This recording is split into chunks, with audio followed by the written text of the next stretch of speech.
Well, as France is on lockdown to fight this new coronavirus, economic activity has come to a near standstill. The government has just announced an aid package to help business and workers. To tell us more about that, we're joined by Yuka Royer from our business desk. Yuka. Well, Eve, Finance Minister Bruno Maire has just announced a stimulus package, crisis measures worth 45 billion euros earmarked to fight coronavirus.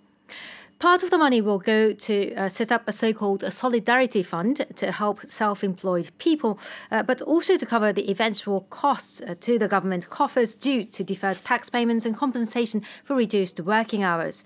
Le Maire also said that the government was expecting a 1% contraction in GDP this year due to the impact of the pandemic, as major manufacturers like Renault, Peugeot, Citroën and Airbus have suspended production. And now, on Monday, President Emmanuel Macron made a series of promises, such as for the government to guarantee 300 billion euros worth of loans to encourage banks to lend money and suspension of rent and bills for small business owners.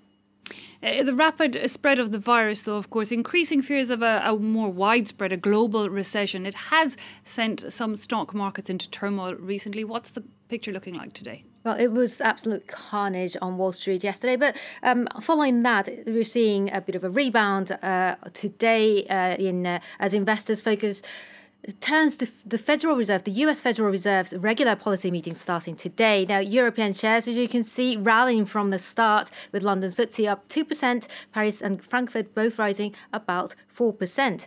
Asian shares, though, earlier were mixed, while there was some bargain hunting in Hong Kong. Tokyo and Shanghai had a day of wild swings, and South Korea's Kospi closed down 2.5%. OK, still some volatility there then. Among the hardest hit, or the most immediate hit in any case, is the airline industry. Shares tumbling as carriers around the world massively reduce their flight capacity. Well, Eve, it's really becoming a question of survival for the airline industry as global travel has come to a near standstill. The French Transport Minister says Air France's flights will be cut by as much as 80%.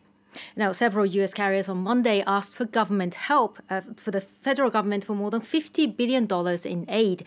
And European airliners like Virgin and EasyJet have also turned to the government for an eventual bailout, while being forced to take drastic cost-cutting measures. Carrie Garland reports. It's set to be a rare sight over the next few months.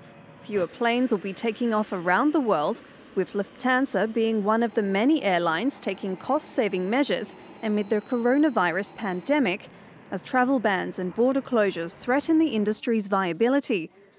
Others grounding parts of their fleet include United Airlines, IAG, Air France-KLM, Finnair and Air New Zealand. The measures come as the Centre for Asia-Pacific Aviation warns most airlines could be bankrupt by the end of May. As the impact of the coronavirus and multiple government travel reactions sweep through our world, many airlines have probably already been driven into technical bankruptcy or are at least substantially in breach of debt covenants. IAG, parent of British Airways, Aer Lingus and Iberia, said it would cut its flight capacity by 75% during April and May, as well as reducing and deferring capital spending and cutting working hours. Scandinavian airline SAS will temporarily lay off 90% of its workforce, some 10,000 employees. I mean, this is the biggest crisis, in at least a decade or perhaps longer for the industry globally. Now that this virus has spread to Europe and North America in quite a big way, virtually every airline in the world is impacted. Ryanair, Europe's busiest airline, said it expects to ground the majority of its fleet across the continent over the next 7 to 10 days, while EasyJet said it may have to do the same.